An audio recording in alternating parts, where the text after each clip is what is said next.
80 Days is an interesting game, and I'm not quite sure how to classify it. It's strikingly similar to Oregon Trail if you just take out all the survival mechanics and add a lot more encounters and events that no player will ever experience without playing the game through a dozen times or more. The game is played out by traveling from city to city. In each city you are greeted with an event that allows you to look around the city as you desire and have any number of things happen to you. You can visit the market to buy and sell items, the bank to withdraw cash, and plan the rest of your journey out.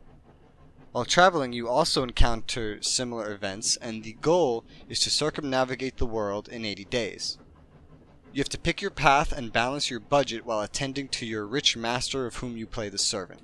Collecting certain sets of items along the way will help make your travels easier, but there is one giant flaw to this gameplay. Time always moves outside of events.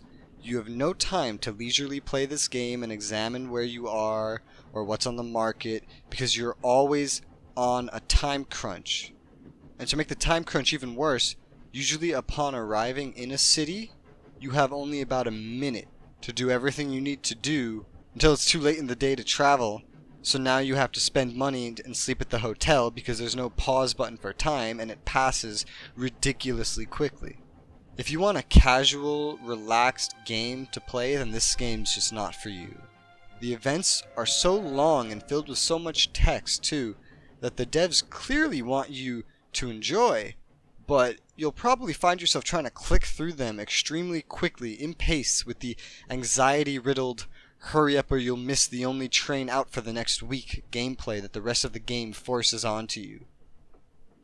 Also, the goal of the game is also to spend as little money as possible while circumnavigating, but that's something they don't actually tell you until you beat the game, which is kind of annoying, so it's good to know before going in. It's a very small indie game, so I've actually already talked about all there is to talk about in it. It's a small game, one you'll beat in 2 hours. The intention of the devs is clearly for you to play it multiple times and try different paths around the world to encounter all the different events. But for me, it just wasn't fun enough to justify that. It gets a 4 out of 10 for me. It's below average. Imagine just a featureless version of the Oregon Trail that punishes you for every single second you spend not traveling. That's 80 days. If you want to see more reviews, make sure you hit the subscribe button. Thank you for watching, and I'll see you on the next one.